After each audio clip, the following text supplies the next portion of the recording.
Hoy en Es la Hora de Opinar con Lilia Aguilar, Damián Cepeda, Vianey García y Gibran Ramírez, representantes de los partidos políticos. Vamos a concluir con el tema que hemos estado debatiendo a lo largo de esta semana.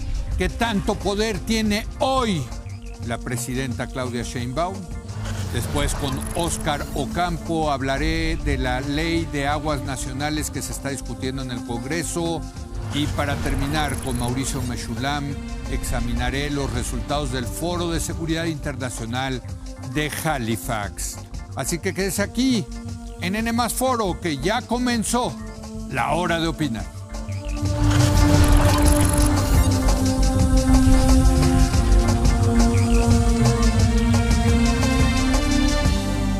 Muy buenas noches. A lo largo de esta semana hemos tenido un debate muy interesante acerca de cuánto poder tiene la presidenta Claudia Sheinbaum. Hoy vamos a concluir con nuestra mesa de representantes de los partidos políticos. Va a ser muy interesante ver lo que opinan los que militan en un partido acerca de este tema que tiene repercusiones muy importantes para todo el régimen político mexicano. Le doy la bienvenida a Lilia Aguilar, ella viene en representación del Partido del Trabajo. Lilia, ¿cómo estás? Muy buenas noches. Muy buenas noches. Gracias. Damián Cepeda, de Acción Nacional. ¿Qué tal? Buenas noches, un gusto saludarlos a todos. Vianey García, de Morena. Vianey, qué gracias gusto, por buenas acompañarnos. noches a todas, a y todos. Gibran Ramírez, de Movimiento Ciudadano. Gibran, buenas noches.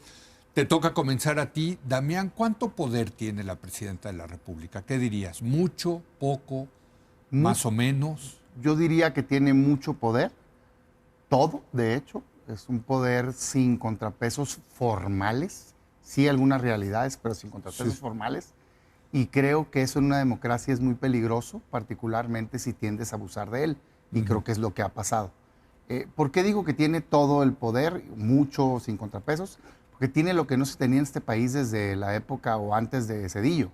O sea, es una presidenta que tiene no solo el poder ejecutivo, sino controla en absoluto al Poder Legislativo con 2/3 partes, al Poder Judicial a través de la reforma judicial, a todos los organismos autónomos, porque todos ya los invadieron con perfiles, digamos, simpatizantes de ellos, y que no tiene en términos legales ningún contrapeso. Esto, por un lado, se lo gana en las urnas, su propia votación, sí, 60%, con una popularidad muy alta, pero se roban, o con un fraude a la ley, la mayoría en la Cámara de Diputados y en el Senado, a través de decisiones, pues la verdad, muy lamentables del INE y del tribunal, que hicieron que Morena y su coalición, con solo 54% de los votos, lograra más de 2/3 partes de los votos en el legislativo, y eso es lo que ha permitido una agenda de destrucción de instituciones, que yo lamento mucho. Normalmente cuando defienden, no, es que hicimos estas cosas positivas, pues incluyen en efecto lo positivo, que yo lo apoyo totalmente, programas sociales, que es el salario mínimo, de acuerdo, nomás que para eso no necesitaban esa mayoría. Eso de hecho se hizo cuando no tenían la mayoría, porque lo apoyamos desde la oposición. Lo sacó López Obrador con una reforma que los opositores le dimos los votos, y la de salarios mínimos salió por unanimidad. No, lo que se hizo a raíz de tener este poder sin contrapesos fue desmantelar el Poder Judicial y subordinarlo. Vean lo que está pasando. Bueno, esta semana ella misma tuvo que poner medio orden, porque querían hasta que ya no fueran cosa juzgada lo que se había decidido en el pasado. Desaparición del INAI, que da como resultado que el 99% de las solicitudes de información se niegan del gobierno, y todo lo que hemos estado viendo, persecuciones políticas, división y demás. Entonces, me parece preocupante para una democracia que exista un poder sin contrapesos. Muy bien, mucho poder sin contrapesos, dice Damián. Lilia, ¿tú qué opinas? ¿Cuánto poder tiene la presidenta? Yo creo que es una mujer que tiene un poder, aunque diferente, en la misma medida en que han tenido la mayoría de los presidentes de la República en su primer año, porque me parece que también hay que ubicar exactamente en la temporalidad. Yo diría que, y además yo soy claudista, yo diría que es una mujer que tiene mucho poder, que ha ejercido con responsabilidad. Pero yo quisiera dar un paso atrás. Primero, no solamente hay que entender la temporalidad. Segundo, hay que entender también que es la primera vez que México es gobernado por una mujer, y que a mucha gente todavía le cuesta trabajo. Yo no sé, no detecto si haya habido una mesa para cuestionar el poder, vamos a decir, de presidentes anteriores, pero me parece que tiene mucho que ver y siempre se pone en duda, y creo que hay perdón que lo diga de esta manera, cierto, hay un machismo tenue que está constantemente poniendo en duda la capacidad de liderazgo de la presidenta y que siempre está diciendo que hay otros hombres que van a sobreponerse, ¿no? Algunos dicen, un ejemplo, la fotografía aquella famosa que se da cuando la presidenta va llegando a un evento al Zócalo y que se la despreciaron, un descuido, un descuido políticamente importante, sí, claro, pero que en lugar de poner el descuido en quienes lo cometen, lo ponen en la falta de poder de la presidenta. Además, el estilo que tiene la propia presidenta, que también es diferente al que hemos tenido, que es una mujer técnica, es una mujer que tiene una capacidad táctica y estratégica importante. Entonces, a mí me parece que estas valoraciones tienen que tomarse en cuenta. Yo creo que es una mujer que tiene poder y que ha decidido utilizarlo al interior de su gabinete y al interior de un movimiento con cautela, con estrategia y con táctica. Muy bien. Gibran, tú que eres politólogo, es difícil, ¿no? Sí, medir el poder, ¿no? Siempre es uno de los debates en la ciencia política. ¿Qué dirías? ¿Tiene mucho, poco poder la presidenta? Primero quiero estar en desacuerdo con Lilia. Sí. Nos pasa frecuentemente, pero creo que es uno de los debates más recurrentes de la política mexicana. Sí. En el Maximato, por ejemplo, u otro caso que me viene a la mente es la sucesión de Echeverría con López Portillo. Sí. Ya es que incluso se mandan un recadito por la prensa. Se habló también la transición de Salinas a Zedillo y ahora se discute de nuevo. Y me parece muy pertinente y por eso menciono el Maximato. Yo creo que hay en este momento sí un cerco sobre la presidenta por parte de personas que están en la coalición gobernante, pero que son sobre todo López Obradoristas. Dice Lilia que ella es claudista, y es verdad. Entre los diputados que son de la coalición oficialista, hay unos que te dicen yo no soy claudista, yo soy obradorista. Y eso se nota mucho en las herencias en el gabinete. Plutarco Elías Calles le heredó 6 secretarios de Estado a sus presidentes sustitutos interinos. A los 3 que fueron, ¿no? Así es. López Obrador le heredó 8, nada más. ¿Y en qué carteras? Pues en las carteras más importantes, ¿no?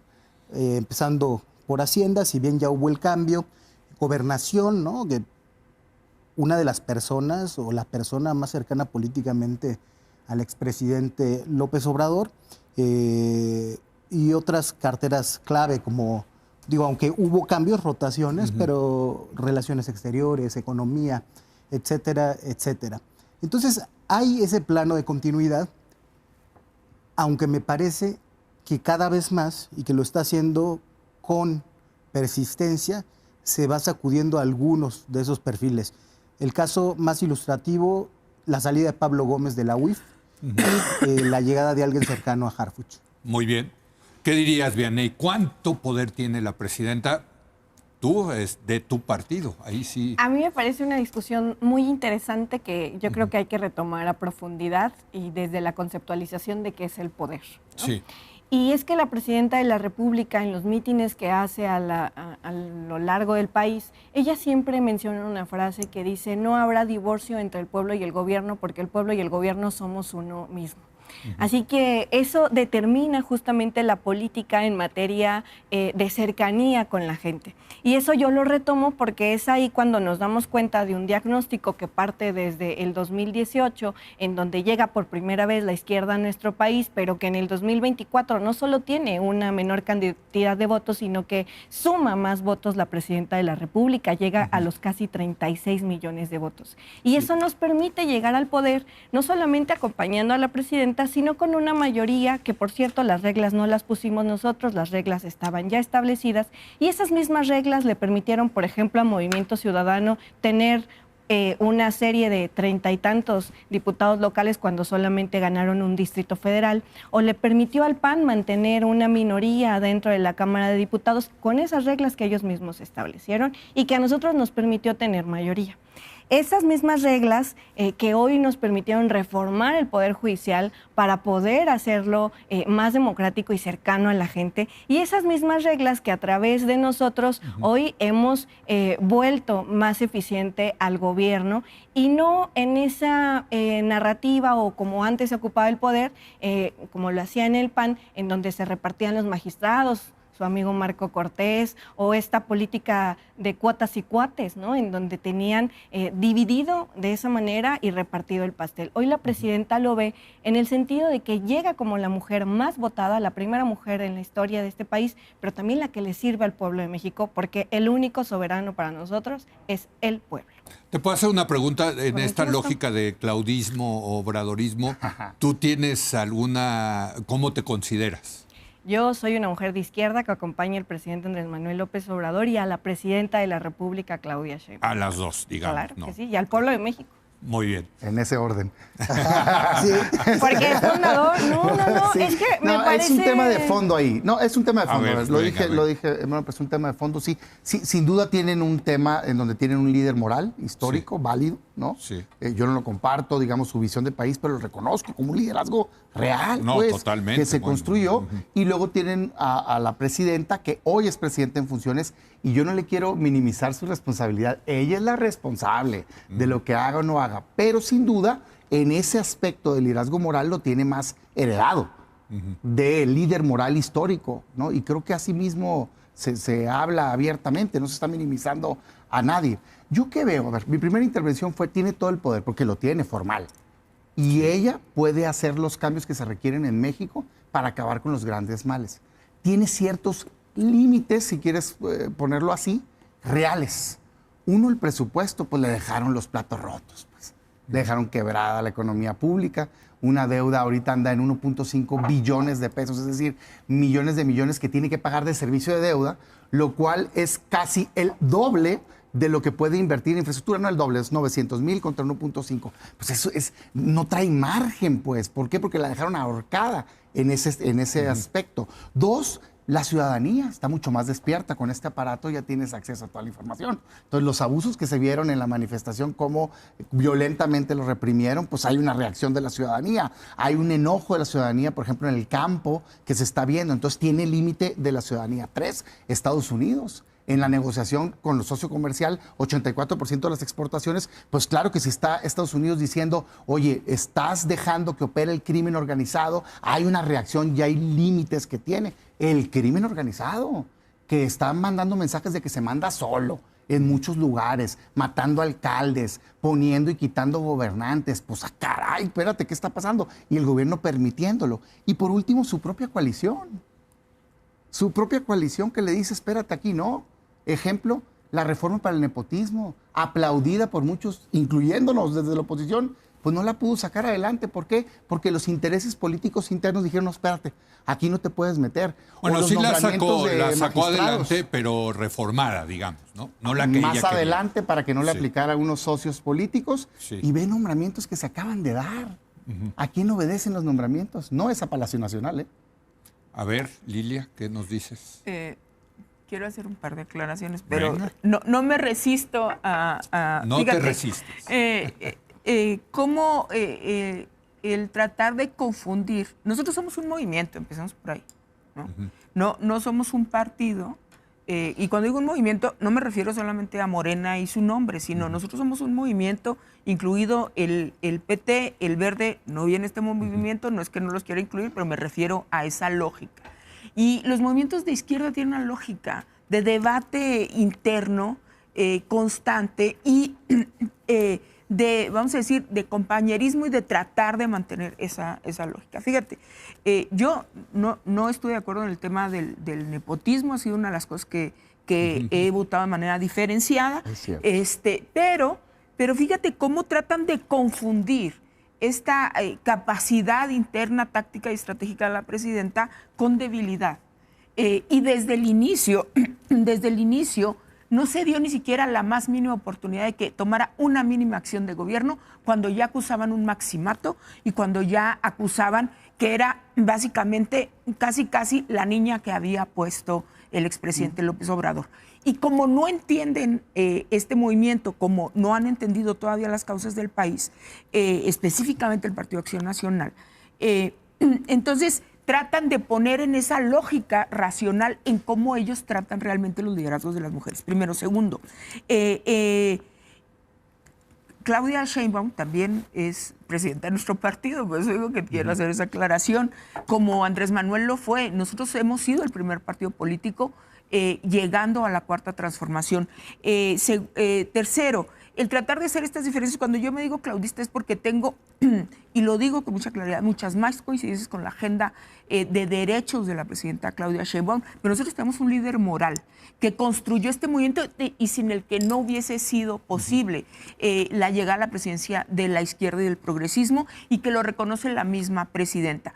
Pero hoy nos corresponde hacer el segundo piso de la transformación y no solamente apoyar este liderazgo de la presidenta, sino, como cerramos filas la semana pasada con ella, decir que no está sola frente a los ataques de la derecha. Y con esto termino, sobre el tratar de desacreditar su liderazgo, porque hay manifestaciones en la calle como siempre ha habido en los gobiernos de todo el mundo. Muy bien. Gibran Ramírez, de Movimiento Ciudadano. Yo cuando digo que la presidenta está muy limitada, lo digo pensando incluso en que hay que apoyarla en muchas cosas. Exacto. Con la reforma que propuso en materia de nepotismo, nosotros, el Movimiento Ciudadano, e incluso el PAN, le dijo, pero nosotros primero, aquí están nuestros votos, para que pase como usted quiere. Pero la necesidad de mantener como prioridad la cohesión de su coalición la hizo renunciar a esa parte de su agenda, que era algo yo creo que muy importante. Ahora, me decías, soy politólogo, y sí, yo creo que el poder no se tiene. Entonces, la pregunta de inicio habría sido distinta, ¿no? El poder no se tiene, se ejerce o no se ejerce. Y la verdad es que hacia el interior de la coalición lo ha ido ejerciendo con mucho tiento, no sé si con lentitud, pero con tiento y método. Si bien no la dejaron colocar a Omar García Harfuch como jefe de gobierno de la Ciudad de México. Todavía no era presidenta. Sí, no era presidenta, pero era su candidato, ¿no? Y justo por los equilibrios internos no pudo avanzar con eso y cambió la configuración de las candidaturas. Sí logró impulsarlo y empoderarlo en la Secretaría de Seguridad Ciudadana, aunque las reformas que mandó López Obrador más bien acotaban a la Secretaría y daban todo en materia operativa al Ejército, con muchas funciones duplicadas. Donde veremos realmente si está dispuesta a gobernar plenamente es en cómo proceda respecto a los escándalos del gobierno pasado. Pensando en huachicol fiscal, que creo que es el principal reto que tiene este gobierno, y en general con los brazos criminales que no que han infiltrado, sino que son parte fundamental de esa coalición oficialista y que se salen de control cada vez más. Muy bien, Vianey García de Morena. El poder se cambia, no se administra. Y esa frase se la retomo a Camila en un video que recientemente hizo y lo traigo a colación porque justamente esa mayoría, esa 2x1 que le dimos en el 2024 a Acción Nacional, nos ha permitido avanzar, y nos ha permitido avanzar con cambios profundos, estructurales. Ya hubiera querido Calderón llegar, ¿no? Por lo menos con un 2% de diferencia real para poder legitimar un liderazgo real, y no fue así. Eso hoy nos ha permitido hacer una distinción y un contraste entre gobiernos. El presidente Andrés Manuel López Obrador decía, el poder solo se convierte en virtud y tiene sentido cuando se pone al servicio de la gente. Y hoy, gracias a eso, nosotros hemos transformado la realidad. Por ejemplo, en los programas sociales son universales. 8 de cada 10 casas tienen un programa social. Antes eran clientelares. Hoy tenemos una visión de cómo debe de ser el aumento al salario mínimo que ha sacado de la pobreza a 13.4 millones de las personas. Antes trabajaban con el outsourcing y lo promovían. Antes tenían esta posibilidad de, hoy vienen a decir que nosotros reprimimos y que no hay libre manifestación. Hoy se garantiza la libre manifestación. Ya me imagino si en los gobiernos panistas, en términos locales, por ejemplo, en Puebla, más de 500 presos políticos con el gobierno panista de Rafael Moreno Valle. Entonces, yo creo que tiene mucho que ver cómo se utiliza el poder. Y el poder siempre se tiene que poner al servicio del pueblo. Y esa es la diferencia de los gobiernos de derecha y los gobiernos que nosotros establecemos como gobiernos de izquierda y que permiten avanzar en materia de desarrollo social, que permiten que exista la prosperidad compartida y que permiten también el crecimiento de las mujeres dentro de los espacios de poder. Porque, perdón, pero yo sí escucho en las mesas que se han tenido acá un tufo misógino al seguir refiriendo que la presidenta Claudia Sheinbaum, la mujer más poderosa de América, tiene todavía indicaciones por parte de su antecesor. Es nuestro liderazgo moral, sin lugar a dudas, pero a quien obedece la presidenta es a los más de 36 millones de personas que le dieron la oportunidad de ser su presidenta, pero también a todo el pueblo de México. Muy bien. Una última ronda de conclusiones, comenzando con Damián Cepeda del Partido Acción Nacional. Me llama mucho la atención los recursos, ¿no?, discursivos que utilizan poniendo en palabras que no decimos. Aquí nadie está diciendo que recibe órdenes. Yo dije y repito, la responsable del Ejecutivo se llama Claudia Sheinbaum. Si ella decide no ejercer su poder a plenitud para bien, es responsabilidad de ella, de nadie más. Yo pregunto. Primero le dicen autoritaria. ¿Por qué si no... Si me permites terminar, ¿por qué, si tiene tanto poder, no puede resolver los problemas de fondo de México? ¿Qué les falta? Tienes 7 años gobernando y tienes la crisis de violencia más grande de seguridad pública, 202,000 asesinatos. Tienes los casos de corrupción más grande de la historia de México y dijiste que lo ibas a combatir. Ahí anda, suelta uno de los sobrinos. No pasó absolutamente nada con nadie porque no han querido. Traes 44 millones de personas que no tienen acceso a salud. ¿Por qué no lo atiendes? ¿Por qué dejas a la gente sin medicina? Pero sí le destinas 1.7 billones de pesos acumulados en el sexenio y lo que va a Pemex, a tirarlo a la basura, al barril sin fondo, ¿no? ¿Por qué tienes 25 millones de mexicanos con rezago educativo? 3 de cada 10 escuelas con un riesgo en su infraestructura. ¿Y por qué sigues tomando este tipo de decisiones? No, es que eso ya es una responsabilidad que no has querido ejercer el poder para ello. Positivo, programas sociales, política social, de acuerdísimo, nomás que para eso tuvo el respaldo de todos. En esto se requiere voluntad política. A ver, puedes combatir mejor el crimen organizado si no tienes a gobernadores aliados con el crimen, ¿sí o no? Hay señalamientos fuertísimos en Sinaloa, en Tamaulipas, en Colima, en Zacatecas, en Guerrero. Lo que pasa es que cuando llega el momento de verdad se detienen. Y eso no tiene nada que ver con el género.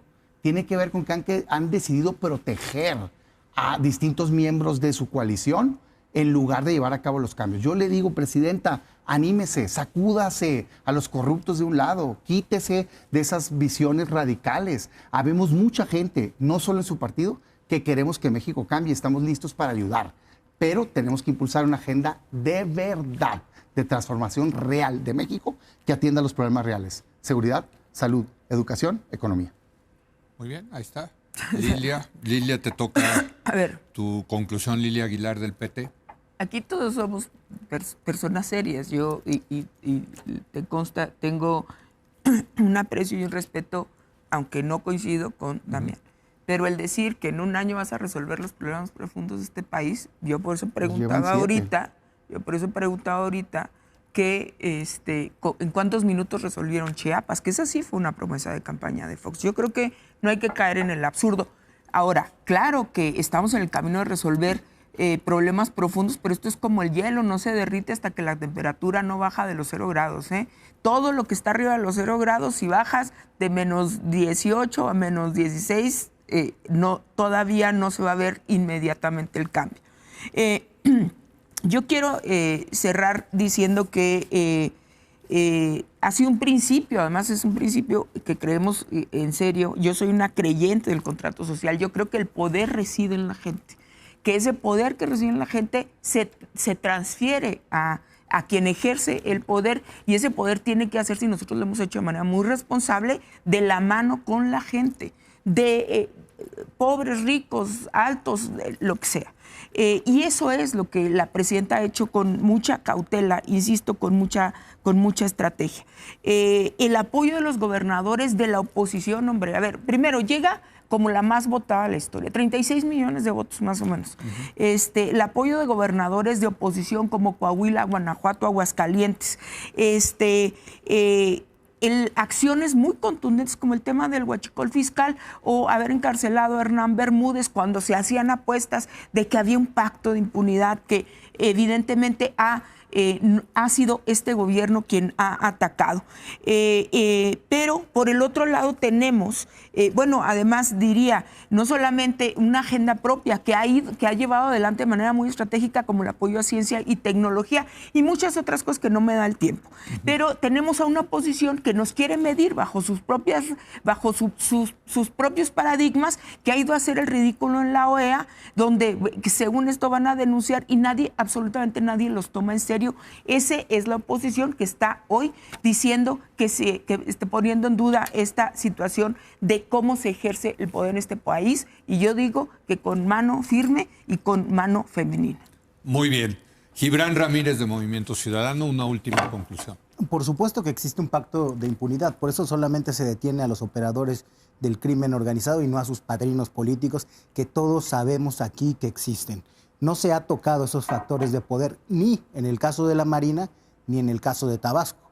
No se llegó al gobernador, el gobernador que no sabía, aunque era secretario de Gobernación, aunque le reportaban los centros de fusión de inteligencia, eso estuvo en su escritorio y estuvo en el del presidente. ¿Te refieres a Adán Augusto López Hernández? Así es, y es algo que no solamente se ha mantenido en impunidad, sino que lo han mantenido en uno de los sitios privilegiados del poder en este país, que es presidiendo la Junta de Coordinación Política del Senado de la República. Nada más el órgano que representa el pacto federal. Nosotros deseamos que al país le vaya bien y para eso deseamos que a la presidenta le vaya bien, sobre todo en las causas en las que coincidimos con ella. Y eso implica que estamos dispuestos a dar un apoyo en esa agenda. Por eso creo que tendría que reformular su relación. Por ejemplo, ahí está lo de las 40 horas de la semana laboral, ¿no? Ahí está, pero que al otro año, así nos dijeron el año pasado. Si tienen los porque votos. no se quiere pelear con los oligarcas con los que está muy arreglado. Porque se hace con responsabilidad. Paulatino, ya esperamos más de 100 años el cambio de la jornada laboral y ahora están de responsabilidad. Sí, hasta dentro de 6 años, dicen. Y la presidenta, déjenme hablar. Sí, termina. La presidenta no tiene el control de su partido. Quiso ahí impulsar a Ulloa, no la dejaron. Finalmente, ninguno de los cuadros que promovía quedó al frente del partido. No tiene el control del Poder Judicial, en efecto, que encabeza una persona muy cercana a López Obrador. En el Congreso, Adán Augusto le ha cambiado muchas de las cosas que ha mandado, reformas y nombramientos. Quizá el más institucional ha sido Ricardo Monreal, el presidente de la Junta de Coordinación Política de la Cámara de Diputados, donde además hemos empezado a sacar algunas cosas por consenso, que me parece una buena noticia. Yo creo que el camino está más o menos por ahí, Leo, y si es por ahí, la presidenta tiene nuestro apoyo. Muy bien, pues ahí está. Vianey García de Morena, te toca terminar. Así es. Bueno, me parece muy irrisorio cómo es que se contraponen en sus mismos argumentos. Por una parte dicen, qué autoritaria es Claudia, y por otra, no tiene nada de poder. Hay Nadie le hace caso. Y me parece sumamente diminuto el argumento que vienen a decir, por ejemplo, en la mesa. Dicen que están a favor y que están listos para poder ayudar a la presidenta cuando se les pide, o más bien se les pide acompañar un proyecto presupuestal que apoya a las mujeres de 60 a 64, que apoya por primera vez a los chavos que van a recibir beca en la secundaria, en la primaria, los votan en contra. Es más, el mismo Acción Nacional vota en contra de los programas sociales para que se vuelvan constitucionales. Y hoy vienen a decir acá que están a favor de que este país pueda avanzar. Por favor, si ellos han empezado con una serie, sus mismos militantes y personajes, liderazgos que están en el norte del país, tomando las carreteras porque no quieren perder las concesiones que se heredaron y se dieron cuando Vicente Fox y Marco Cortés fueron de los primeros beneficiarios. Hoy nosotros estamos regresando el derecho al agua y en eso ni siquiera lo mencionan. Se está invirtiendo en el programa Oriente de la Ciudad de México, Estado de México, como nunca antes. Se está trabajando con los municipios a través del FAIS para poder regresar al agua a la gente. Ellos vieron al agua como mercancía. No era sequía, era saqueo. El problema es que ahí sí resulta que Damián no tenía ni los datos correctos. Nosotros vemos el poder como humildad, así lo ve la presidenta de la República y ese es el legado que nosotros seguimos. A diferencia de Movimiento Ciudadano, que el poder lo ve como banalidad, pero cada quien y sus cuentas. Nosotros vamos a seguir trabajando por la transformación de este país y vamos a acompañar a que la primera mujer presidenta de nuestro país tenga todo el respaldo de que, como ella, creemos que se puede trabajar de la mano de la gente, aunque a muchos no les guste ese proceso real, autoritario, como ellos lo hicieron en sus gobiernos. Descalificando la lucha agraria, así nos vamos.